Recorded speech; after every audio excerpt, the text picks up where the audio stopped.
Copy the tune, press star. भले हो तुम हमको बड़े। वाह। हेलो हेलो हेलो, हाँ जी, आवाज आ रही है? जी मैम। ओके, वाह, ये तो आपकी कॉलर ट्यून बढ़िया, मूड बढ़िया हो गया सुन के। जी रोमांटिक हो गया मूड, गाना बढ़िया लगा रखा है, कॉलर ट्यून। चलो, एक तो आप लोगों का आज एग्जाम है, तो तैयारी हो ही गई होगी आप लोगों की। आवाज आ रही है मेरी सबको? ओके, एक चीज ध्यान रखिएगा कि जब आप लोग वहाँ पे एंट्री करोगे तो वो जो एग्जाम सेंटर वाला है वो आपको एक कागज पकड़ाएगा, ठीक है? वो कागज बिल्कुल दिखने में आंसर शीट की तरह होता है, बट वो आंसर शीट नहीं होता है। वो सिर्फ आपको इसलिए दिया जाता है वो कागज बिकॉज आप एक टेक्निकल चीज पे काम कर रहे हो, और अगर किसी वजह से आपका कंप्यूटर बंद हो जाता है, मान लो आपका पैर लग गया, लाइट फ्लक्चुएट हुई, किसी भी वजह से अगर आपका सिस्टम बंद हो जाता है तो आपने जो टिक किए हुए आंसर होते हैं वो हट जाते हैं, ठीक है? तो आपको क्या होगा, फिर से क्वेश्चन पढ़ना पड़ेगा। वो सिर्फ 10 मिनट का टाइम देता है, तो वो पेपर आपको सिर्फ उस समय हेल्प करता है कि मान लो अगर कंप्यूटर बंद हो जाए, आपने जैसे फर्स्ट का सी टिक किया है कंप्यूटर पे, तो आपने कागज में भी फर्स्ट का सी लिखना है, आपने फर्स्ट का डी लिखा है तो आपने भी इसमें फर्स्ट का डी लिखना है। वो कागज सिर्फ और सिर्फ रफ काम के लिए दिया जाता है, चाहे तो यूज करो। अगर लग रहा है कि मेरा टाइम खराब हो रहा है तो उस कागज को मोड़ मार के किनारे रख दो। आपका ऑनलाइन एग्जाम है तो आप लोगों को कंप्यूटर पे ही टिक करना है। ये चीज क्लियर हुई? ठीक है। दूसरी चीज ये है कि उसमें 1 से लेके 100 तक नंबरिंग होता है, तो ये मत सोचना आपके पास 100 क्वेश्चन आएंगे, क्वेश्चन आपके पास 50 ही आएंगे। 50 में से पास होने के लिए आप लोगों को सिर्फ और सिर्फ 17 नंबर चाहिए होता है, ठीक है? 17 नंबर वाला क्या होता है, पास होता है। अगर किसी के 16 नंबर आते हैं तो 16 नंबर वाला फेल होता है, 17 नंबर वाला पास होता है। 17 नंबर वाले को एक ग्रेस मार्क्स मिलता है, वो पास हो जाता है, ठीक है? एक और चीज ध्यान रखेंगे, जो क्वेश्चन हमें नहीं आता है उसके ऊपर टाइम स्पेंड नहीं करेंगे। जो क्वेश्चन हमें पहले नहीं आ रहा है वो हमें बाद में भी नहीं आएगा, ठीक है? तो उस पर तुक्का मारो और आगे बढ़ जाओ, क्योंकि माइनस मार्किंग नहीं है तो अटेम्प्ट सारे करने हैं। माइनस मार्किंग का मतलब ये, अगर कोई गलत आंसर भी हमारा चला जाता है तो हमारे नंबर नहीं कटेंगे, ठीक है? तो इट मीन्स हमें अटेम्प्ट सारे करने हैं, 50 के 50 क्वेश्चन सॉल्व करने हैं। क्वेश्चन थोड़े से लेंदी आते हैं, इसलिए बोल रही हूँ कि जो क्वेश्चन नहीं समझ में आ रहा है उसके ऊपर टाइम स्पेंड मत करना, किसी पे भी तुक्का मार के आगे बढ़ जाना, ठीक है? यहाँ तक चीज क्लियर हुई? ओके, पहली चीज कंप्यूटर पे ही टिक करना है। दूसरी चीज, पास होने के लिए 17 नंबर चाहिए। तीसरी चीज कि जो क्वेश्चन हमें नहीं समझ में आ रहा है उसमें फालतू में टाइम नहीं लगाना है, ठीक है? अच्छा, इसके अलावा उन 50 क्वेश्चन में से हो सकता है 2-4 क्वेश्चन ऐसे आ जाएं आपके पास कि जहां पर क्या होगा, ए पे आंसर होगा, बी पे आंसर होगा, सी पे आंसर होगा और डी पे लिखा होगा उपरोक्त सभी, यानी कि ऑल ऑफ दी अबव। जहां जहां पर भी जिस भी ऑप्शन में हमें उपरोक्त सभी दिखाई देगा, हमने किस पे टिक करना है, उपरोक्त सभी पे। हाँ, कहीं कहीं पर क्या होगा कि क्वेश्चन रहेगा और पहली ऑप्शन पे लिखा रहेगा निम्न सभी। निम्न सभी मतलब नीचे दिए गए सारे उत्तर सही हैं, ऑल ऑफ द बिलो। उस कंडीशन पे हमें किस पे टिक करना है, ऑल ऑफ द बिलो पे, यानी कि नीचे दिए गए सारे उत्तर सही हैं, यानी कि निम्न सभी पे, ठीक है? कहीं कहीं पर क्या होगा, ए पे आंसर होगा, बी पे आंसर होगा, सी में लिखा होगा सभी यानी कि ऑल, और डी पे भी आंसर होगा। उस कंडीशन पे हमें किस पे टिक करना है, सी पे, यानी कि ए भी सही है, बी भी सही है और डी भी सही है, ठीक है? अच्छा, कुछ क्वेश्चंस आपके पास आएंगे, ए पे आंसर होगा, बी पे आंसर होगा, सी में लिखा होगा कि ए और बी दोनों सही हैं, और डी पे लिखा होगा कि ए और बी दोनों गलत हैं। जहां पर सही है गलत है वाला आएगा, वहां पे हमारा राइट आंसर क्या होगा कि दोनों सही हैं, बोथ आर करेक्ट, ठीक है? ओके, कहीं कहीं पर ए और बी की जगह क्या देगा आपको, कथन 1 और कथन 2, ठीक है? और नीचे से आपको वो रोमन में 1 2 3 4 दे देगा, क्योंकि कथन 1 पे रोमन वाला 1 लिखा होगा, कथन 2 पे रोमन वाला 2 लिखा होगा। तो उसमें क्या करना है हमें, कथन 1 कथन 2 दोनों सही हैं। और अगर वो रोमन वाले भी आते हैं 1 2 3 4 लिखे हुए जैसे होते हैं, तो वो भी क्या आएंगे, 1 और 2 दोनों सही हैं। आंसर क्या क्या होगा जो अभी तक मैंने आपको बताया, जहां कहीं पर हमें उपरोक्त सभी दिखाई देगा उपरोक्त सभी, जहां पर हमें निम्न सभी दिखाई देगा निम्न सभी, जहां पर सभी दिखाई देगा सभी, ए और बी दोनों सही हैं, कथन 1 कथन 2 दोनों सही हैं, और 1 2 दोनों सही हैं। लेकिन कहीं कहीं पर होगा कि 4 अलग अलग ऑप्शन होंगे जिसमें ना तो उपरोक्त सभी होगा, ना निम्न सभी, ना ही कथन 1 कथन 2 है। क्वेश्चन है और क्वेश्चन के 4 अलग अलग आंसर हैं, और हमें अगर कोई चीज नहीं समझ में आ रही है, हमारे पढ़े हुए में से नहीं आया है, तो जब हमने तुक्का ही मारना है तो हम एक पकड़ेंगे जो होगा डी फॉर डॉग, चौथे वाला, हाँ, चौथा वाला आंसर, ठीक है? मोस्ट ऑफ द आंसर या तो फर्स्ट होता है या तो चौथे वाला होता है। उन 50 क्वेश्चन में से ज्यादातर आंसर, मैं ये नहीं बोल रही कि सभी आंसर, ज्यादातर आंसर जो सही होते हैं वो या तो ए होता है या तो डी होता है, ठीक है, या तो पहले वाला होता है या तो चौथे वाला होता है, ठीक है। इसके अलावा ये नहीं कि सिर्फ यही करके आ जाओगे तब भी 12-13 नंबर लाओगे, उसके अलावा कुछ हमें पढ़ के भी करना है। बहुत कुछ आपने पढ़ रखा है, थोड़ा बहुत ये वो क्वेश्चन है जो लोगों के पास आए हैं, शायद ये वाले आपके पास भी आ सकते हैं, तो एक बार इनको जल्दी से मैं रिव्यू कर देती हूँ। अगर कहीं पे आपको ये वाले क्वेश्चन दिखे तो इन्हीं को टिक कर देना, ठीक है। आपके पास आएगा कि भारत की पहली बीमा कंपनी कौन सी थी, तो ओरिएंटल लाइफ इंश्योरेंस। ओरिएंटल क्या थी, भारत की पहली बीमा कंपनी थी। आपके पास आएगा कि आधुनिक बीमे का सिद्धांत किसने दिया था, तो लॉयड्स ने। लॉयड्स क्या था, लंदन का कॉफी हाउस था।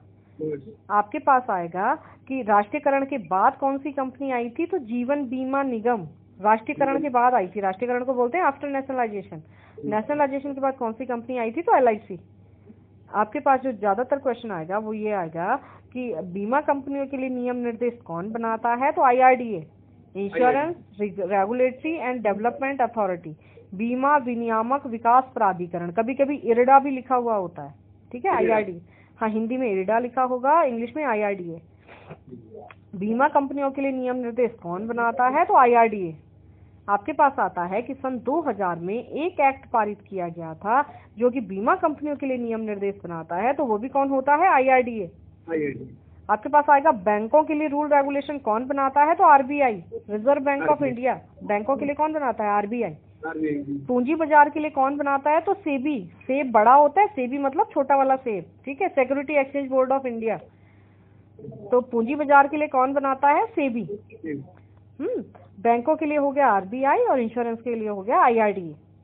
आपके पास आता है कि रमेश एक पॉलिसी खरीदना चाहता है, इसका क्या तात्पर्य है।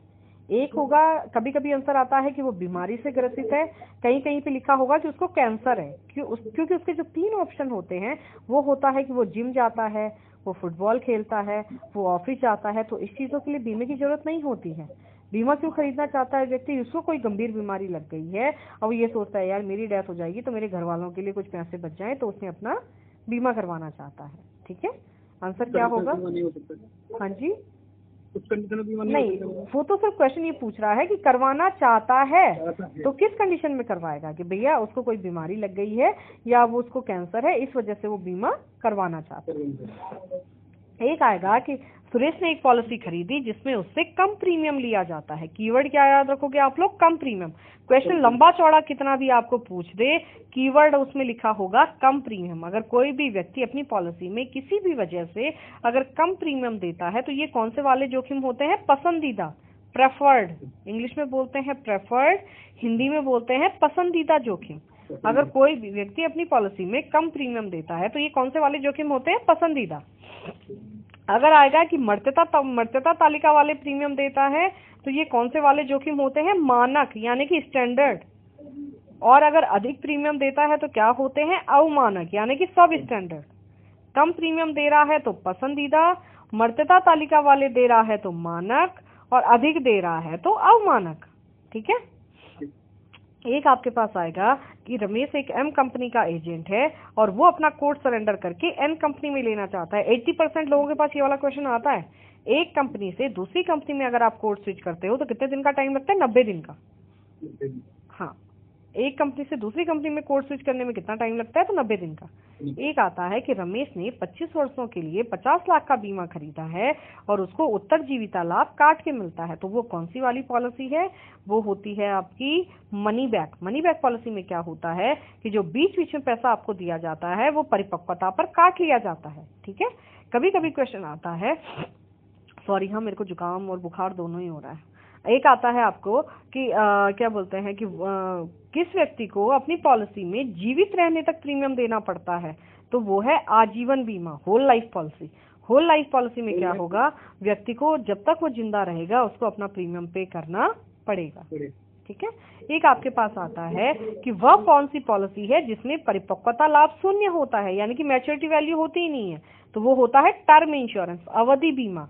अवधि बीमा में जिंदा रहने पे कुछ नहीं मिलता, जैसे आपके गाड़ी का बीमा होता है, अवधि बीमा उसी तरह होता है। अगर आपने अपनी कार का बीमा करवाया है, अगर कार नहीं ठुकी है तो 1 रुपया नहीं देती इंश्योरेंस कंपनी। वैसे ही अवधि बीमा में अगर कुछ नहीं होगा तो कुछ नहीं देगी, यानी कि अगर अवधि बीमा में पैसा चाहिए तो आदमी को मरना पड़ेगा। जिंदा रहने पे कुछ नहीं मिलता, ठीक है।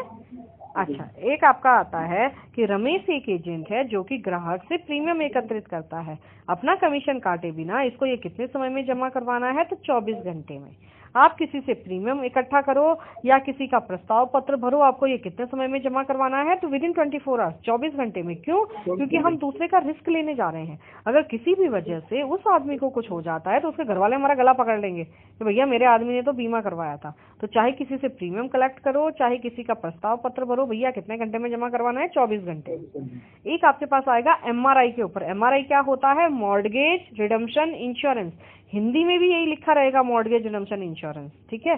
क्या होता है मॉर्गेज रिडम्पशन इंश्योरेंस? मॉर्गेज को बोलते हैं बंधक। जो भी संपत्ति हम लोन पे खरीदते हैं, हमने घर लोन पे खरीदा, हमने कार लोन पे खरीदी, हमने ट्रैक्टर लोन पे खरीदा, हमने खेत लोन पे खरीदे, जो भी चीज हमने लोन पे खरीदी है उसके पेपर तब तक बैंक के पास गिरवी रहते हैं जब तक हम उसका लोन नहीं चुका देते।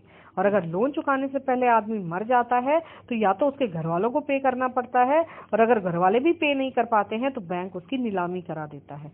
उससे बचने के लिए कौन सा बीमा होता है? तो एमआरआई, मॉर्गेज रिडम्पशन इंश्योरेंस, ठीक है। कभी कभी इसकी फुल फॉर्म आ जाती है, मॉर्गेज नहीं है तो ज्योति लिख के दिखा देगी उधर, मॉर्गेज रिडम्पशन इंश्योरेंस। मॉर्गेज मतलब बंधक। आपके पास आएगा कि रमेश ने घर बनाने के लिए लोन लिया है, इसके लिए कौन सी पॉलिसी उपयुक्त होगी? तो वो होगी मॉर्गेज रिडम्पशन इंश्योरेंस। दूसरा आएगा कि रमेश ने मॉर्गेज रिडम्पशन इंश्योरेंस लिया है या कब हितकारी होता है? तो आंसर होगा लोन चुकाते वक्त अगर किसी की मृत्यु हो जाए तो बकाया लोन की भरपाई इस पॉलिसी से की जाती है। यानी कि अगर किसी आदमी की डेथ हो जाती है तो जो उसका बचा हुआ लोन होगा उसकी भरपाई किससे की जाएगी? इस वाली पॉलिसी से की जाएगी। एक आता है कि मॉर्गेज रिडम्पशन इंश्योरेंस में कौन सा बीमा दिया जाता है? तो घटती अवधि बीमा, डिक्रीजिंग टर्म इंश्योरेंस, ठीक है। घटती, क्योंकि लोन घटता रहता है ना। अगर आप लोन चुका रहे हो बैंक का तो हर साल लोन घटता रहता है, ठीक है। तो क्या होती है? घटती अवधि बीमा। एक आपका आता है कि इसमें कितने तक का बीमा दिया जाता है? जितने का उसका लोन होगा। मान लो अगर एक आदमी ने घर बनाने के लिए 40 लाख का लोन लिया है तो वो 70 लाख का एमआरआई नहीं ले सकता है। कितना लेगा? सिर्फ 40 लाख का। जितने का उसका लोन होगा उतने का ही उसको एमआरआई मिलता है। एक आता है कि एमआरआई में, इस एमआरआई वाला क्वेश्चन सबके पास आएगा, भले ही किसी के पास कोई आए किसी के पास कोई आए, ठीक है। ये जो 2-4 क्वेश्चन मैं बता रही हूँ एक एक सबके पास आएगा। एक आएगा कि एमआरआई में क्या होता है? प्रीमियम घटता है, बढ़ता है या नियत रहता है? तो नियत रहता है। नियत मतलब एक जैसा, प्रीमियम कभी नहीं घटता बढ़ता। Premium will be remain same. चाहे कोई भी पॉलिसी हो, जो प्रीमियम आप पहले साल देते हो वही आप थ्रू आउट द टर्म देते हो। प्रीमियम कभी नहीं घटता बढ़ता। क्या रहता है? नियत रहता है। एक आप लोगों के पास आएगा दुर्घटना जोखिम। किसके ऊपर ज्यादा है? मार्केटिंग का आदमी जो हमेशा फील्ड में रहता है उसके ऊपर क्या होता है? दुर्घटना जोखिम ज्यादा होता है। दूसरा आता है स्वास्थ्य का खतरा। स्वास्थ्य का खतरा किसके ऊपर ज्यादा है? रिक्शा चालक के ऊपर। वो जब रिक्शा चलाता है ना तो उसके हार्ट पे जोर पड़ता है, ठीक है। तीसरा आता है नैतिक जोखिम। नैतिक जोखिम कहाँ पर है? इसके 3 उदाहरण है। ये सबके पास आएगा नैतिक जोखिम वाला या जोखिम वाले, ये जो मैंने जितने भी बताए हैं इसमें से एक तो जरूर आएगा। हो सकता है किसी के पास आए दुर्घटना जोखिम। दुर्घटना जोखिम किसके ऊपर ज्यादा है? मार्केटिंग का आदमी जो हमेशा फील्ड में रहता है। स्वास्थ्य का खतरा रिक्शा चालक के ऊपर। तीसरा आएगा नैतिक जोखिम। किसके ऊपर ज्यादा है? इसके 3 उदाहरण हैं। बीमा लेने के बाद व्यवहार में परिवर्तन आ जाना, बीमा लेने के बाद शराब अधिक पीना, बीमा लेते वक्त कोई बीमारी होना और उसको छुपा जाना। तीनों क्या है? नैतिक जोखिम के उदाहरण है। एक आपका आता है कि सुरेश की 2 वर्ष की पुत्री है और वह उसकी शिक्षा के लिए गोल बनाना चाहता है। तो इसका कौन सा गोल होगा? गोल हमेशा 3 तरह के होते हैं। एक होता है शॉर्ट टर्म, दूसरा होता है मिड टर्म, तीसरा होता है लॉन्ग टर्म, ठीक है। तो हम किस पे, शॉर्ट टर्म गोल क्या होता है? मोबाइल खरीदना, क्या बोलते हैं, मोबाइल खरीदना और टीवी खरीदना। अगर किसी का टीवी खराब हो जाए या मोबाइल खराब हो जाए तो हम ये नहीं कह सकते हैं कि भैया अभी क्या बोलते हैं कि हम 15 साल बाद लेंगे, ठीक है।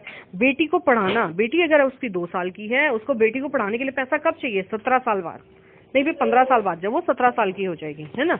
तो हम क्या कहेंगे? भैया बेटी को पढ़ाना क्या है? लॉन्ग टर्म गोल है। बेटी को पढ़ाना हो गया लॉन्ग टर्म गोल। मोबाइल खरीदना, टीवी खरीदना हो जाता है आपका शॉर्ट टर्म गोल, ठीक है। एक आपका आता है कि सुरेश एक स्वास्थ्य बीमा पॉलिसी चाहता है लेकिन वो मेडिकल नहीं करवाना चाहता। तो एक नॉन मेडिकल भी केसेस होते हैं, ठीक है, वो भी ले सकता है। उसमें क्या होता है कि उसका प्रीमियम थोड़ा सा ज्यादा होता है बट उसका मेडिकल नहीं होता है। एक आपका आता है नामांकन, नॉमिनेशन। इसके ऊपर क्वेश्चन आते हैं नामांकन के ऊपर। सॉरी, नामांकन किस धारा में आता है? तो सेक्शन 39, धारा 39 3(9). सेक्शन 39 में आता है नॉमिनेशन। नॉमिनी कौन होता है? पॉलिसी के दौरान अगर किसी की डेथ हो जाती है तो किसको पैसा देना है, वो नॉमिनी होता है। एक पॉलिसी में कितने भी नॉमिनी हो सकते हैं, यानी कि कई नॉमिनी। अगर आपके पास आएगा कि नॉमिनेशन कितने लोगों के नाम पे हो सकता है, तो आंसर होगा कई, कितने भी लोगों के नाम पे आप नॉमिनेशन कर सकते हो।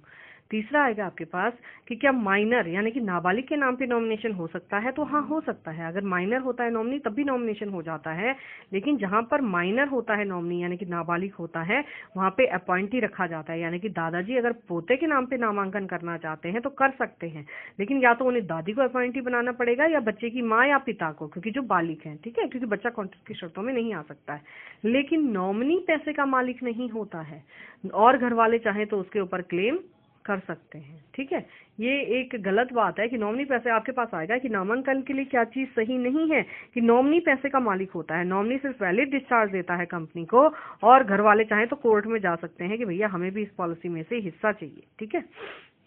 अगर किसी पर्टिकुलर आदमी को उस पैसे का मालिक बनाना है तो हम उसके नाम पे क्या करते हैं? असाइनमेंट। असाइनमेंट को हिंदी में बोलते हैं समनुदेशन। असाइनमेंट का मतलब होता है ट्रांसफर ऑफ राइट्स, अपने अधिकार दूसरे को दे देना। नॉमिनी तो मरने के बाद एग्जिस्टेंस में आता है, लेकिन असाइनी जीते जी पैसे का मालिक होता है। अगर मेरे फादर मेरे नाम पे अगर कोई भी पॉलिसी असाइन कर देते हैं तो मैं उस पॉलिसी की मालकिन हो जाती हूँ। मेरी माँ या मेरे भाई बहन तो कोर्ट में नहीं ही जा सकते हैं, मेरे फादर भी चाहे तो उस पॉलिसी को वापस नहीं ले सकते हैं। सिर्फ एक ही कंडीशन है, मैं चाहूँ तो उस पॉलिसी को वापस कर सकती हूँ, अदर देन कोई कंडीशन नहीं है। इसके ऊपर आपके 3 क्वेश्चन आते हैं। रमेश हमेशा क्वेश्चन में सुरेश को ही पॉलिसी असाइन करेगा। हो सकता है कभी नाम भी चेंज कर दे, बट एक चीज याद रखना कि अगर मेरे फादर ने मेरे को कोई पॉलिसी असाइन की है तो मेरे पापा के अधिकार उस पॉलिसी में से खत्म, ठीक है। पहला क्वेश्चन आता है कि रमेश ने सुरेश को एक पॉलिसी असाइन की और दोनों का झगड़ा हो जाता है, तो किसको पैसा मिलेगा? सुरेश को। रमेश ने अगर एक बार अपनी पॉलिसी सुरेश को दे दी तो अधिकार किसका हो गया? सुरेश का। दोनों का झगड़ा हो जाता है तो पैसा किसको मिलेगा? सुरेश को। दूसरा आता है कि रमेश ने सुरेश को एक पॉलिसी असाइन की और सुरेश की मृत्यु हो जाती है, तो किसको पैसा मिलेगा? सुरेश के उत्तराधिकारियों को। एक सुरेश का नॉमिनी भी दिया गया होगा, सुरेश नॉमिनी नहीं बना सकता है, तो किसको मिलेगा? उत्तराधिकारियों को। देखो, झगड़ा हो जाएगा तो सुरेश को पैसा मिलेगा, सुरेश की डेथ हो जाएगी तो सुरेश के उत्तराधिकारियों को पैसा मिलेगा। तीसरा आता है कि रमेश ने सुरेश को एक पॉलिसी असाइन की और रमेश उस पॉलिसी को वापस चाहता है, तो कैसे होगी? सुरेश चाहेगा तो वापस होगी, अदर दिन वापस नहीं होगी, ठीक है। एक आता है कि एफपीआर मिलने का अर्थ क्या होता है? प्रथम प्रीमियम रसीद मिलने का अर्थ क्या होता है? तो प्रथम प्रीमियम रसीद मिलने का मतलब होता है कि अनुबंध शुरू हो चुका है, कॉन्ट्रैक्ट हैज बीन स्टार्टेड, ठीक है। एक आता है प्रकटीकरण का अर्थ क्या होता है? प्रकटीकरण का अर्थ होता है कि अपने बारे में जो भी जरूरी जानकारी है वो कंपनी को सच बतानी है। गायब हुए व्यक्ति के केस में यदि कोई आदमी गायब हो जाता है, यानी कि उसकी डेड बॉडी भी नहीं मिली है, ये भी नहीं पता है कि जिंदा है कि मुर्दा है, तो उस कंडीशन में कितने साल का वेटिंग पीरियड होता है? 7 साल। 7 साल तक घर वालों को वेट करना पड़ेगा, 7वें साल उसको मृतक घोषित कर दिया जाएगा। एक आता है कि वह कौन सी पॉलिसी है जो सरकार द्वारा नहीं बल्कि किसी बीमा कंपनी द्वारा गरीब लोगों के लिए बनाई गई है, तो वो है जन आरोग्य योजना। जन आरोग्य योजना क्या है? गरीबों के लिए बनाई गई है। एक आपका आता है कि इसमें कम से कम बीमा धन और अधिकतम कितना होता है बीमा धन? तो कम से कम बीमा धन होता है 5,000 रुपए, ज्यादा से ज्यादा होता है 30,000 रुपए।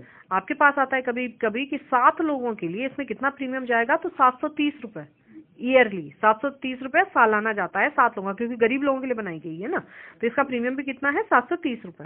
आपका आता है MWP act, married women property act. Married women property act में आपको एक ही आंसर याद रखना है, वो है ट्रस्टी। इसमें चाहे आदमी मरे चाहे जिंदा रहे, ट्रस्टी को हिंदी में बोलते हैं न्यासी। MWP एक्ट में ही न्यासी आता है और कहीं नहीं आएगा। MWP एक्ट का क्वेश्चन कहीं पर भी आपको दिखाई दे, आपके दिमाग में क्लिक करना चाहिए कि ट्रस्टी को पैसा जाएगा, न्यासी को। पहला क्वेश्चन आता है कि रमेश ने MWP एक्ट में पॉलिसी खरीदी है, मृत्यु दावा हो जाता है, किसको पैसा मिलेगा? न्यासी को। दूसरा आएगा कि रमेश ने MWP एक्ट में पॉलिसी खरीदी है, परिपक्वता दावा हो जाता है, किसको जाएगा? न्यासी को। लेकिन अगर उस आदमी ने न्यासी नहीं बनाया है तो कहाँ चला जाएगा? राज्य के सरकारी न्यासी को, यानी कि स्टेट के गवर्नमेंट ट्रस्टी को पैसा चला जाएगा, ठीक है। एक आपका आता है कि एक आदमी तमिलनाडु में रहता था और उसने MWP एक्ट में पॉलिसी खरीदी, अब वो दिल्ली जाके बस गया है, उसकी डेथ हो गई है, उसने न्यासी नहीं बनाया, तो किसको पैसा चला जाएगा? तमिलनाडु के सरकारी न्यासी को। जिस राज्य से उसने बीमा करवाया था उस राज्य के सरकारी न्यासी को पैसा चला जाएगा। ठीक है, कभी कभी आएगा ट्रस्टी कौन कौन हो सकता है, तो उसकी बीवी भी ट्रस्टी हो सकती है, उसके बच्चा अगर 18 साल से बड़ा है तो बच्चा भी ट्रस्टी हो सकता है, बैंक ट्रस्टी हो सकता है, जिस भी आदमी को वो आदमी नियुक्त करना चाहे वो ट्रस्टी हो सकता है। ठीक है, दूसरे होते हैं इसमें लाभार्थी, दोनों में कंफ्यूज मत होना। पैसा हमेशा ट्रस्टी को मिलता है, लेकिन किनके बेनिफिट के लिए यूज करता है, बेनिफिशियरी जो होते हैं, बेनिफिशियरी को बोलते हैं लाभार्थी। कौन कौन हो सकते हैं, बीवी भी हो सकती है, बच्चे भी हो सकते हैं, बीवी और बच्चे दोनों हो सकते हैं, इसके अलावा कोई भी लाभार्थी नहीं हो सकता है, यानी कि माँ बाप और भाई बहन इसमें लाभार्थी नहीं हो सकते हैं। ठीक है, एक आपका आता है कि एक महिला 6 महीने से गर्भवती है और वो बीमा करवाना चाहती है, क्या कंपनी उसका बीमा करेगी, तो भैया नहीं करेगी, क्योंकि 6 मंथ की प्रेग्नेंट है, हो सकता है डॉक्टर ने कुछ कॉम्प्लिकेशंस बोले हों, इसलिए क्या है, इसका आदमी इसका बीमा करवाना चाहता है तो कंपनी बीमा नहीं करेगी। 6 मंथ की प्रेग्नेंट है अगर लेडी तो कंपनी बीमा नहीं देगी। दूसरा आएगा कि एक लेडी प्रेग्नेंट है, सिर्फ गर्भवती है, उसमें टाइमिंग नहीं दिया गया होगा कि 1 महीने 2 महीने 4 महीने, उसका आंसर क्या होता है, विशेष प्रावधान के साथ। अगर 6 मंथ की प्रेग्नेंट है तो बीमा नहीं देगी, अगर प्रेग्नेंट है तो विशेष प्रावधान के साथ देगी, यानी कि स्पेशल क्लॉज लगा देती है कंपनी कि भैया अगर प्रेगनेंसी की वजह से डेथ हो गई तो कंपनी क्लेम पे नहीं करेगी। ठीक है, तीसरा आता है कि एक लेडी का गर्भाशय का ऑपरेशन हुआ है और वो बीमा करवाना चाहती है, उस कंडीशन में क्या होगा, इस बीमे को कुछ समय के लिए स्थगित कर दिया जाएगा, क्योंकि क्या है, अभी रिस्क ज्यादा है, अभी अगर हम इस औरत का बीमा करेंगे तो हो सकता है इसकी जान को भी खतरा हो। 6 मंथ की प्रेग्नेंट है तो बीमा नहीं देगी, अगर प्रेग्नेंट है तो विशेष प्रावधान के साथ देगी, और अगर गर्भाशय का ऑपरेशन हुआ है तो बीमे को कुछ समय के लिए स्थगित कर दिया जाएगा। हम कहेंगे भैया 6 महीने बाद आना तब तुम्हारा बीमा करेंगे। ठीक है, एक होता है रद्द कर देना, मतलब डिक्लाइन कर देना। डिक्लाइन किस केस में करती है इंश्योरेंस कंपनी बीमा, या तो किसी को एड्स हो रखा है, एड्स क्या है, लाइलाज बीमारी है, या कोई हायर एज में 75 साल का आदमी बीमा मांग रहा है, इस 2 केसेस में कंपनी केस वो कर देती है डिक्लाइन, यानी कि देती नहीं है बीमा। ठीक है, एक आपका आता है किस चीज के ऊपर क्वेश्चन कि एजेंट को क्या नहीं करना चाहिए, तो भैया ग्राहक को जरूरी जानकारी छुपाने के लिए प्रेरित नहीं करना चाहिए। वो तो बोल रहा है कि भैया मैंने तो पीता हूँ, आदमी बोल रहा है भैया मत लिख इसमें। ठीक है, तो अगर कोई आदमी अपने बारे में जरूरी जानकारी दे रहा है तो एजेंट को ये नहीं करना चाहिए कि उसको जरूरी जानकारी छुपाने के लिए प्रेरित नहीं करना चाहिए। एक आपके पास आता है आत्महत्या वाला क्वेश्चन, 2 क्वेश्चन आते हैं आत्महत्या वाले। अगर आत्महत्या वाला क्वेश्चन आपको कहीं पर भी दिखाई देगा तो सीधे आंखें बंद करके नहीं है पे टिक कर देना। आत्महत्या के केस में कंपनी क्लेम पे नहीं करेगी। ठीक है, अगर कोई आदमी आत्महत्या कर देता है तो कंपनी क्लेम पे नहीं करेगी। एक आपका आता है कि रमेश ने एक पॉलिसी खरीदी जिसमें उसने 4 साल के प्रीमियम दिए, 6 महीने से पॉलिसी लैप्स पड़ी हुई है, वो उसको फिर से चलाना चाहता है लेकिन उसके पास एक साथ पैसा देने को नहीं है, तो हम क्या बोलेंगे उसको, कैसे दे दो, किस्तों में। ठीक है, हम अगर वो एक साथ नहीं पैसा दे सकता है तो हम क्या कहेंगे, कैसे दे दो, किस्तों में दे दो। एक आता है आपका कि एक आदमी ने अपनी पॉलिसी में 3 साल के प्रीमियम दिए और अब वो प्रीमियम देने में असमर्थ है, वो इस पॉलिसी को कितने वर्षों में फिर से चला सकता है, तो 5 साल। अगर किसी की भी पॉलिसी लैप्स हो जाती है तो उसको सिर्फ 5 साल मिलते हैं सर रिवाइव करने को। अगर वो आदमी 6वें साल आएगा तो उसको नई पॉलिसी लेनी पड़ेगी, वो पुरानी पॉलिसी रिवाइव नहीं कर सकता है। ठीक है, एक आपका आएगा झगड़ा। अगर इंश्योरेंस कंपनी से किसी का झगड़ा हो जाता है तो कहाँ कहाँ जा सकता है व्यक्ति, एक तो जा सकता है बीमा लोकपाल के पास यानी कि अम्बड्समैन के पास, दूसरा जा सकता है उपभोक्ता फोरम यानी कि कंज्यूमर फोरम। ठीक है, पहले हम बात करते हैं बीमा लोकपाल की। बीमा लोकपाल कब बना था, तो 1998 में, 1998 कभी कभी आता है। बीमा लोकपाल कब बना था, तो 1998 में। दूसरा आता है कि बीमा लोकपाल किस किस का झगड़ा सुलझाता है, तो बीमा कंपनी और बीमा धारक का। तीसरा आता है कि बीमा लोकपाल की सीमा कितनी है यानी कि लिमिट कितनी है इसकी, तो 20 लाख तक। 20 लाख तक के केसेस ही इसके पास आएंगे, जैसे 2 लाख का हो गया, 5 लाख का हो गया, 8 लाख का हो गया, 15 लाख हो गया, 18 लाख हो गया, 20 लाख हो गया। 20 लाख तक के केसेस ही बीमा लोकपाल के पास जाएंगे। अगर 21 लाख का क्लेम होगा तो वो बीमा लोकपाल के पास नहीं जा सकता है। इसके पास जो भी शिकायतें जाती हैं लिखित रूप से जाती हैं। इसके पास जाने के लिए कोई फीस नहीं लगती है, फ्री में जाते हैं। इसको अपना निर्णय 3 महीने में देना पड़ता है, 3 महीने में इसको अपना डिसीजन देना है, बस इसकी लिमिट ही 3 महीने है। ठीक है, दूसरा आता है कि इसके पास कौन से केसेस जाते हैं, जो बीमा कंपनी ने रद्द कर दिए हों और 1 वर्ष के भीतर, यानी कि अगर कहीं पर भी उसकी शिकायत किए हुए एक बीमा कंपनी में 1 साल से ज्यादा हो जाता है तो वो बीमा लोकपाल के पास नहीं जा सकता। वो कहाँ जाएगा, उपभोक्ता फोरम के जिला स्तर में। ठीक है, एक क्वेश्चन आएगा कि एक आदमी का 18 लाख का क्लेम था और उसका बीमा कंपनी में शिकायत किए हुए 1 साल 4 महीने हो गए हैं, तो वो कहाँ जाएगा, जिला स्तर में। वो बीमा लोकपाल के पास नहीं जा सकता है। ठीक है, हाँ, अब आपका आएगा उपभोक्ता फोरम। उपभोक्ता फोरम कब बना था, तो 1986 में, 1986। उपभोक्ता फोरम की लिमिट 3 लिमिट होती है। पहला होता है जिला स्तर। जिला स्तर में 20 लाख तक के केसेस जाते हैं। 20 लाख तक के केसेस आपके कहाँ जाएंगे? स्टेट लेवल, नहीं भी क्या बोलते हैं, डिस्ट्रिक्ट लेवल पे, जिला स्तर पे। दूसरा आता है स्टेट लेवल यानी कि राज्य स्तर। राज्य स्तर की लिमिट कितनी है? 20 लाख से ऊपर और 100 लाख तक। ज्यादातर क्वेश्चन यही आता है कि 20 लाख से लेके 100 लाख तक किसकी लिमिट है? 100 लाख को बोलते हैं 1 करोड़, यानी कि किसी आदमी का अगर 1 करोड़ का भी क्लेम होगा तो वो कहाँ जाएगा? राज्य स्तर में। ठीक है, 1 करोड़ से ऊपर। परसों एक कैंडिडेट बता रहा था कि उसके पास क्वेश्चन आया था कि 100 लाख से ऊपर के क्लेम कहाँ जाते हैं? तो राष्ट्रीय आयोग में, नेशनल लेवल में। नेशनल लेवल में 100 करोड़ से ऊपर के ही क्लेम जाते हैं। ठीक है, एक आएगा कि एक्स ने एबीसी कंपनी से बीमा करवाया था और उसका दावा मान्य नहीं किया गया। वह इस निर्णय को राष्ट्रीय आयोग में चुनौती देना चाहता है। राष्ट्रीय आयोग ने उसका दावा स्वीकार कर लिया। आयोग की सीमा बताओ क्या होती है? 1 करोड़ से ऊपर की। 1 करोड़ से ऊपर के जो भी क्लेम होंगे वो कहाँ जाएंगे? आपके राष्ट्रीय स्तर में। एक आता है कि एक्स ने एक बीमा पॉलिसी ले रखी है और बीमा लेने के पश्चात वो गंभीर बीमारी का शिकार हो जाता है। उसके पास आरोहक है, तो किसके तहत उसका इलाज किया जाएगा? गंभीर बीमारी आरोहक। ठीक है, हाँ, गंभीर बीमारी आरोहक यानी कि क्रिटिकल इलनेस राइडर के थ्रू उसका इलाज किया जाएगा। एक होता है कि एक्स एक वाई कंपनी में महत्वपूर्ण पद पर अधिकारी है और उसके स्वास्थ्य में गिरावट के कारण कंपनी को नुकसान हो रहा है। कंपनी उसका बीमा करवाना चाहती है, तो कौन सा बीमा करवाएगी? प्रमुख व्यक्ति बीमा, की मैन इंश्योरेंस। ठीक है, की मैन कौन होता है? किसी भी ऑर्गेनाइजेशन का वो व्यक्ति जिसके ऊपर कंपनी की प्रॉफिटेबिलिटी टिकी है। परफ्यूम बनाने वाली कंपनी है, ठीक है, उस कंपनी में एक आदमी होगा जिसको पता होगा कि कौन सा एसेंस किस प्रोपोर्शन में डालना है। कल को वो आदमी अगर मर जाए या वो नौकरी छोड़ के चला जाए या वो बीमार हो जाए तो उस टाइम के लिए कंपनी फाइनेंशियल लॉस सफर करेंगी। तो उस लॉस की भरपाई करने के लिए उसका कौन सा बीमा करवाती है? की मैन इंश्योरेंस, प्रमुख व्यक्ति बीमा। क्योंकि उसके नहीं रहने से कंपनी को क्या हो रहा है? लॉस हो रहा है, तो कंपनी उसका बीमा करवा सकती है। कंपनी अगर किसी एक ही आदमी का बीमा करवाती है तो वो उस कंपनी के लिए क्या होता है? की मैन, प्रमुख व्यक्ति बीमा। एक आता है कि रमेश की अभी अभी पहली सैलरी मिली है और वह उसको निवेश करना चाहता है, लेकिन वह यह भी चाहता है कि समय के साथ साथ उसका बीमा धन बढ़ता जाए। तो कौन सी पॉलिसी लेगा? Increasing term insurance. ठीक है, बढ़ती अवधि बीमा। बीमा कंपनी किसे गैर मानक आयु प्रमाण पत्र मानती है? गैर मानक, non standard age proof. Non standard age proof में 4 चीजें आ जाती हैं। पहला आता है राशन कार्ड, दूसरा आता है वोटर कार्ड, फिर आता है जन्म पत्री और ग्राम पंचायत सर्टिफिकेट। ये चारों क्या है? नॉन स्टैंडर्ड एज प्रूफ है, यानी कि आदमी इसमें एज कुछ भी लिखवा सकता है। ठीक है, एक आता है कि एक्स ने एक बीमा पॉलिसी ले रखी है और उसका प्रीमियम 18,000 रुपया है। जब उसने पहला प्रीमियम दिया तो कंपनी ने उसको प्रथम प्रीमियम रसीद जारी की। जब वो दोबारा प्रीमियम देगा कंपनी उसे क्या जारी करेगी? तो नवीनीकरण प्रीमियम रसीद। नवीनीकरण को बोलते हैं रिन्यूअल। जो प्रीमियम पहले साल दिया जाता है उसको कहते हैं प्रथम प्रीमियम रसीद, जो दोबारा दी जाती है उसको क्या बोलते हैं? रिन्यूअल प्रीमियम रसीद।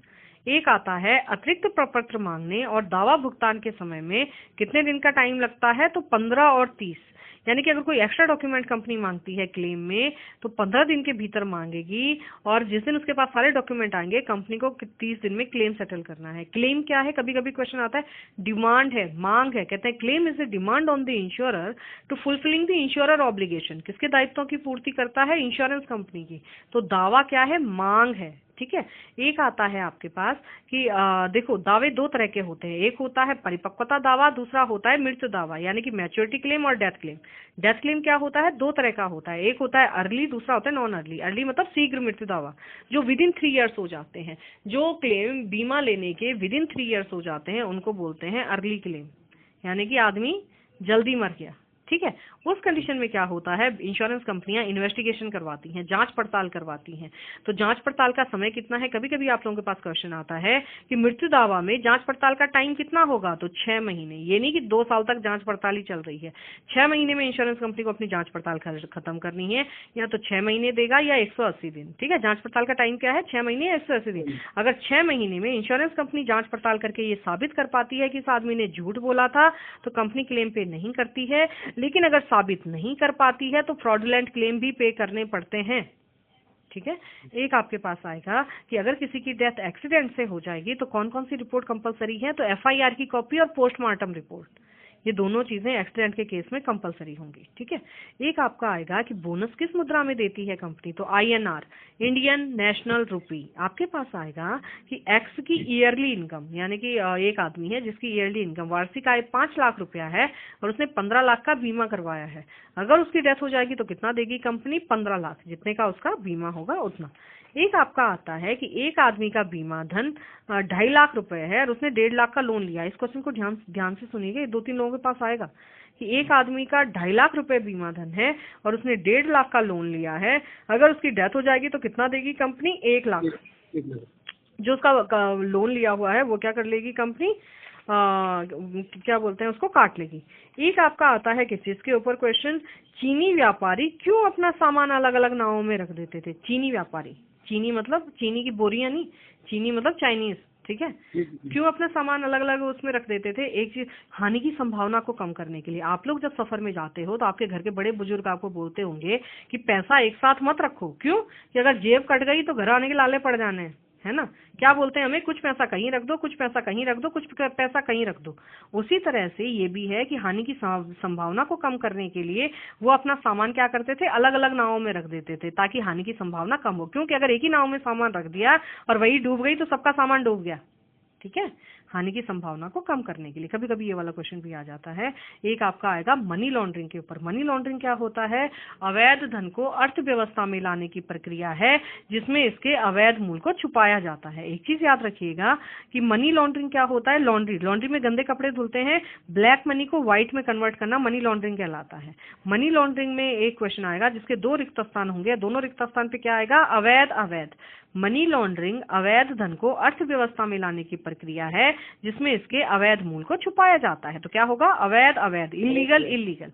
एंटी मनी लॉन्ड्रिंग एक्ट कब बना था, तो 2002 में। एक आपका आता है एक्चुरी एक्ट। एक्चुरी कौन होता है, जो बीमा कंपनियों की वैल्यूएशन करता है, बीमा कंपनियों के लिए मॉर्टेलिटी टेबल बनाता है, किस प्लान ने कितना बोनस अर्न किया है ये कौन बताता है, एक्चुरी, ठीक है। तो एक्चुरी एक्ट कब बना था, तो 2006 में। आपके पास कभी कभी आता है कि इंश्योरेंस कंपनियां कब अपनी किताबें क्लोज कर देती हैं, तो 31 मार्च को इंश्योरेंस कंपनियां अपनी किताबें क्लोज कर देती हैं। आपके पास आएगा एक घोड़े वाला क्वेश्चन। एक आदमी घोड़े पे चढ़ा, घोड़े से गिर गया, उसकी पीठ टूट गई, निमोनिया हो गया, पानी में गिरा रहा, मर गया। तो वो जो घोड़े वाला क्वेश्चन आता है, आंसर क्या होगा, घोड़े से गिरना, falling from horse. Proximate clause पूछेगा आपको, आसन्न कारण बताओ, तो आसन्न कारण क्या होता है, घोड़े से गिरना। वो घोड़े से नहीं गिरता तो ये सारी चीजें भी नहीं होती, ठीक है। एक आपका आता है free look period. Free look period क्या होता है, after receiving of the policy document. Policy document मिलने के 15 दिन के भीतर अगर व्यक्ति को लगता है कि ये वो पॉलिसी नहीं है तो उसको वापस कर सकता है। फ्री लुक यानी कि फ्री में देखो, फ्री में कोई भी महीने भर के लिए चीज नहीं देगा। कितने दिन के लिए हमने दी है, सिर्फ 15 दिन के लिए, ठीक है। 15 दिन होता है फ्री लुक पीरियड। कितने दिन का होता है, तो 15 दिन का। एक आता है आपका ग्रेस पीरियड। ग्रेस पीरियड क्या होता है कि अगर किसी का प्रीमियम 24 जुलाई को ड्यू है तो हम कहते हैं भैया 24 अगस्त तक भी जमा कर दोगे तो हम समझेंगे ड्यू डेट आया है, कोई प्रॉब्लम नहीं है। 1 महीने बाद भी आप अगर अपना प्रीमियम देते हो तो हम क्या समझेंगे, ड्यू डेट आया, उसको बोलते हैं ग्रेस पीरियड। ग्रेस पीरियड को हिंदी में बोलते हैं अनुग्रह अवधि।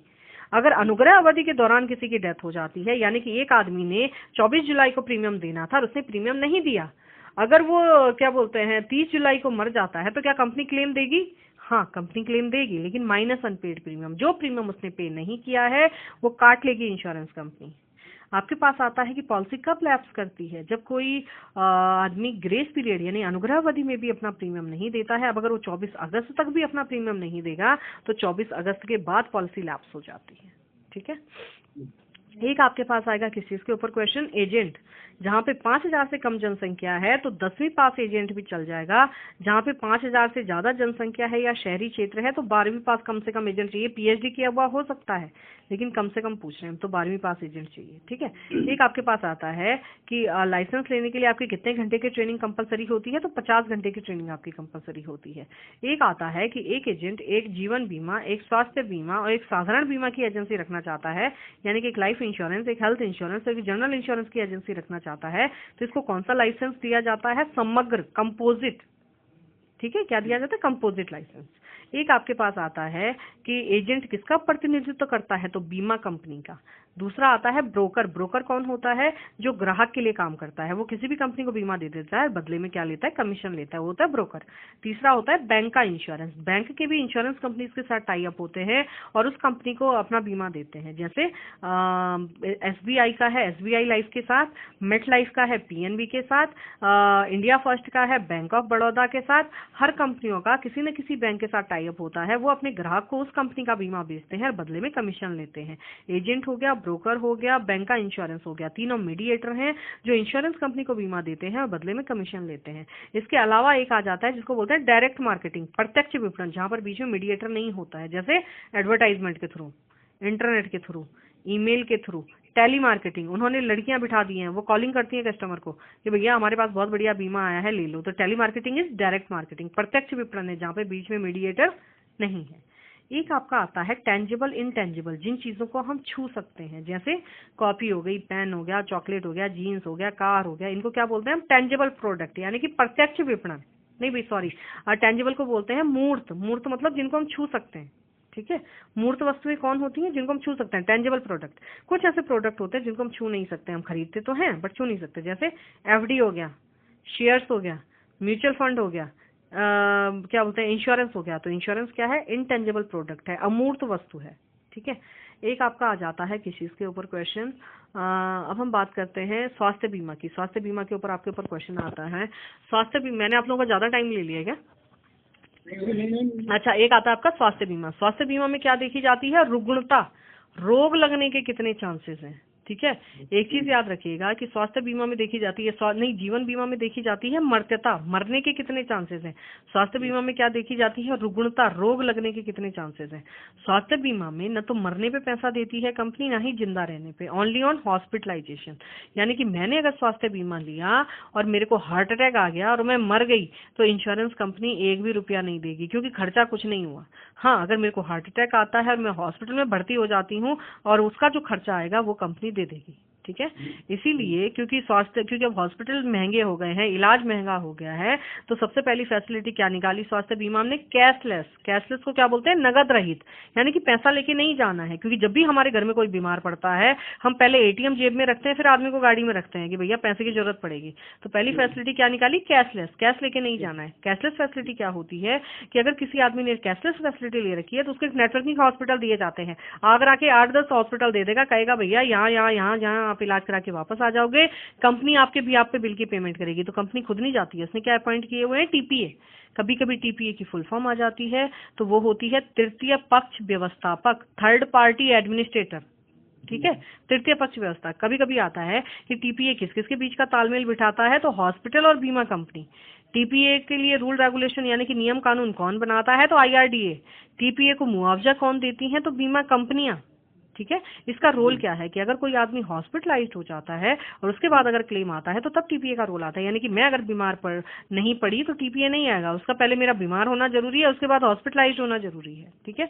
एक आएगा कि कैशलेस फैसिलिटी में कौन सी चीज सही नहीं है, कि व्यक्ति किसी भी हॉस्पिटल में इलाज करा के आ सकता है, किसी भी नहीं, नेटवर्किंग हॉस्पिटल होना चाहिए। नेटवर्किंग हॉस्पिटल कौन बताता है, कभी कभी आप लोगों के पास पीपीएन की फुल फॉर्म आ जाएगी। पीपीएन की फुल फॉर्म क्या होती है, प्रेफर्ड प्रोवाइडर नेटवर्क, क्या बोलते हैं उसको, प्रेफर्ड प्रोवाइडर नेटवर्क, ठीक है। एक आपका आता है कि स्वास्थ्य बीमा में कम से कम आयु कितनी होती है और अधिकतम कितनी होती है, तो 3 महीने के बच्चे को भी हम स्वास्थ्य बीमा दे सकते हैं और 80 साल तक के आदमी को, ठीक है। आपके पास आता है वेटिंग पीरियड। स्वास्थ्य बीमा में वेटिंग पीरियड कितने दिन का है, तो 30 दिन का। वेटिंग पीरियड क्यों रखा गया है स्वास्थ्य बीमा में, क्योंकि हो सकता है पहले आदमी ने डॉक्टर को दिखाया हो, डॉक्टर ने बोला हो भैया तुम्हें तो हार्ट की प्रॉब्लम हो गई है या किडनी की प्रॉब्लम हो गई है, उसके बाद इस आदमी ने बीमा लिया हो। तो इसमें क्या है, 30 दिन का वेटिंग पीरियड लगता है कि बीमा लेने के 30 दिन के भीतर आप बीमार नहीं पड़ने चाहिए।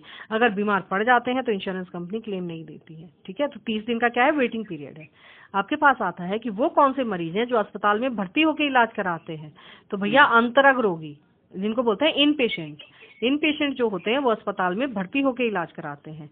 आपके पास आता है कौन सी स्वास्थ्य सेवा सबसे ज्यादा महंगी होती है, तो तृतीयक स्वास्थ्य सेवा सबसे ज्यादा महंगी होती है। स्वास्थ्य सेवाएं 3 प्रकार की होती हैं। पहली होती है प्राथमिक, जैसे हमें जुकाम बुखार हुआ, हम डॉक्टर के पास गए, उसने दवाइयां लिखी, हमने 200 रुपया डॉक्टर की फीस दी, हम घर आ गए, वो क्या होता है, प्राथमिक।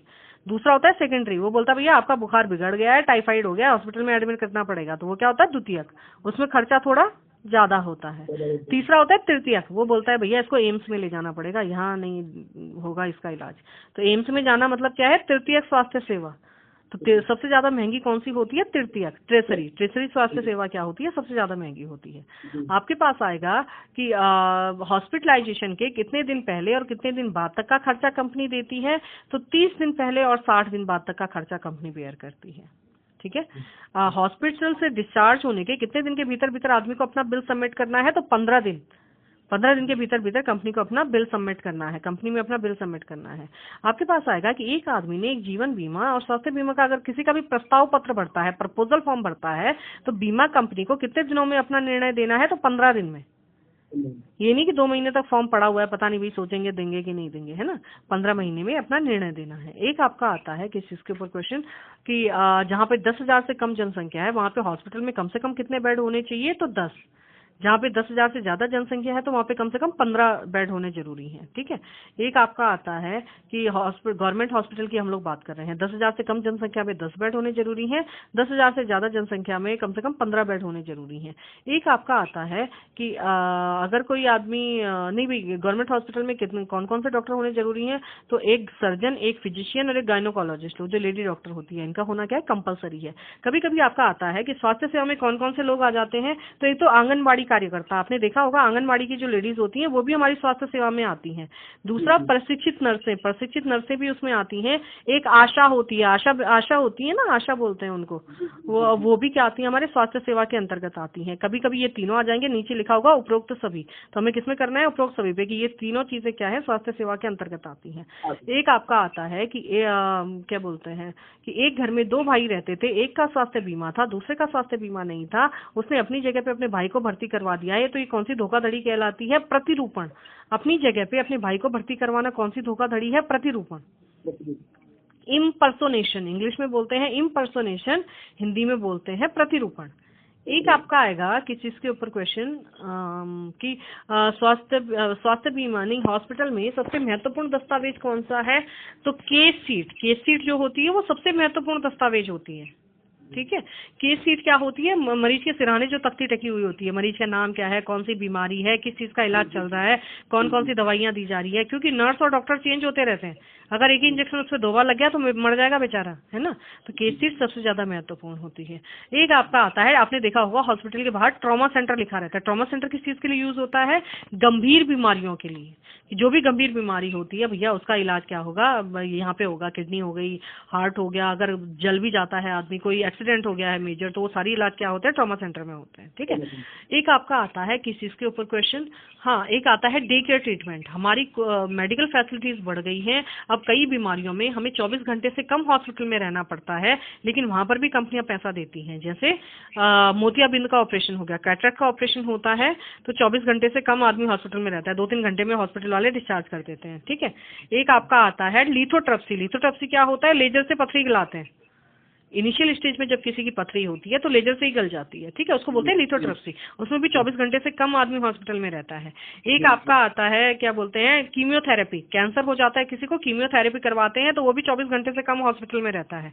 एक आपका डायलिसिस, किसी की अगर किडनी खराब हो जाती है तो डायलिसिस करवाते हैं, तो डायलिसिस में भी क्या होता है, व्यक्ति उससे कम हॉस्पिटल में रहता है। ठीक है, एक आपका आता है किस चीज के ऊपर क्वेश्चन कि यदि कोई व्यक्ति हॉस्पिटल नहीं, एक आता है कि कौन सी बीमारियां एक आपका आता है कि अगर कोई प्री एग्जिस्टिंग डिजीज है, यानी कि पहले से लगी हुई अगर कोई बीमारियां हैं तो उसको कितने सालों के लिए एक्सक्लूड कर लिया जाता है, तो 4 साल के लिए। अगर मान लो किसी को शुगर है और उसने हेल्थ इंश्योरेंस ले रखा है और शुगर उसको पहले से है, तो 4 साल तक अगर शुगर की वजह से हॉस्पिटलाइज्ड होगा तो कंपनी क्लेम पे नहीं करेगी, लेकिन 4 साल के बाद अगर वो उसकी वजह से भी हॉस्पिटलाइज्ड होता है तो कंपनी उसका भी क्लेम दे देगी। मैंने शायद ज्यादा टाइम ले लिया है आप लोगों का, एक चलो बस इतना ही था। एक चीज ध्यान रखोगे, छोड़ना कुछ नहीं है, अटेम्प्ट सारे करने हैं, माइनस मार्किंग नहीं है। और एक चीज ध्यान रखिएगा, जिसका एंड्रॉइड फोन है, जिसके फोन में नेट चलता है, ज्योति को मैंने अपनी ऑडियो रिकॉर्डिंग भेज रखी है, उसे ज्योति से ले लेना, या जो मैं अभी आप लोगों को पढ़ा रही हूँ ये मैं ज्योति को भेज दूंगी, ज्योति से ये वाली रिकॉर्डिंग ले लेना। इसमें मैंने काफी डिटेल से आप लोगों को पढ़ाया है क्योंकि आज आपके पास टाइम था। ठीक है। तो ये जरूर सुनिएगा एग्जाम देने से पहले, जैसे 4:30 से एग्जाम है, तो प्लीज मेरी रिक्वेस्ट है आप लोगों से कि 3:45 बजे इसको सुनिएगा, क्योंकि क्या होता है कि आप लोग अभी वापस जाओगे ना तो अपने उलझनों में उलझ जाओगे, किसी का कुछ काम है, किसी का कुछ काम है, तो वो चीजें दिमाग में चलती रहती हैं। एक बार जब इसको सुनोगे तो फिर से इंश्योरेंस दिमाग में घुस जाएगा, ठीक है। तो एक चीज याद रखिएगा, छोड़ना कुछ नहीं है, कंप्यूटर पे ही टिक करना है। क्या बोलते हैं, ज्यादातर आंसर मैंने बताया है आपको ए और डी होते हैं, उपरोक्त सभी, निम्न सभी, सभी ए और बी दोनों सही है, कथन 1 कथन 2 दोनों सही है। नहीं आएगा तो डी पे टिक करना है, ए और डी, छोड़ना कुछ नहीं है, माइनस मार्किंग नहीं है, 17 नंबर वाला पास होता है, ठीक है। और कंप्यूटर पे ही टिक करना है। तो एक चीज करोगे आप, मैं अभी ये फोन जब अभी रखूंगी तो ज्योति से बात कर लूंगी, अगर किसी के पास मेरी रिकॉर्डिंग नहीं है तो प्लीज ले लीजिएगा, ठीक है। बाकी बेस्ट ऑफ लक, अच्छे से फोन करके बता दीजिएगा कि हम लोग पास हो गए हैं। अगर मैंने कुछ मेहनत की होगी, आपको लगेगा कि हाँ भैया कुछ आया है, ठीक है, पास होके फोन करना, ठीक है sir. Okay, thank you so much, best of luck. और सुनो एक चीज बहुत महत्वपूर्ण बात, कि एक काम करोगे, एक चीज याद रखोगे कि क्या बोलते हैं, टाइमिंग से चले जाना। 4:30 से एग्जाम है तो उससे 5 मिनट पहले सेंटर में चले जाना, वो 5 मिनट बाद आपको एंट्री नहीं देगा, ठीक है।